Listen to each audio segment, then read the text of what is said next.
Youth کے لیے بتانا چاہتا ہوں، جب آپ ایک خواب کے پیچھے جاتے ہیں نا تو یہ ضروری ہوتا ہے کہ جب آپ اس کی طرف جائیں کشتیاں جلا کے جائیں، یا میں کامیاب ہوں گا یا میں مروں گا۔ جب آپ یہ ایٹیٹیوڈ، اور یہ میں ہمیشہ جس کے پیچھے کبھی میں اپنی پھر اس سے پیچھے نہیں ہٹتا، تو وہ جاتا ہوں اینڈ تک کہ جو بھی ہو جائے میں نے اب کامیاب، پھر میں سیکنڈ پلان بھی نہیں بناتا۔ اور پھر اللہ نے انسان کو، جب وہ کہتا ہے نا میں نے اشرف المخلوقات بنایا، سب سے عظیم مخلوق،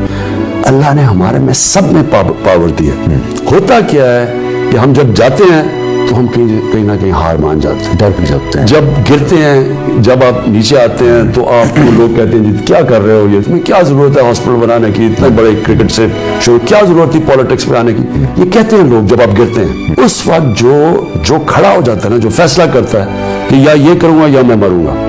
وہ پھر اللہ نے صلاحیت، پھر آپ کی اندر سے جو پوٹینشل ہے، جو صلاحیتیں نکلتی ہیں، یہ ہے کامیابی کا راز۔ سیکھتے ہیں، پھر جب آپ کو برا وقت آتا ہے، یہ یاد رکھیں،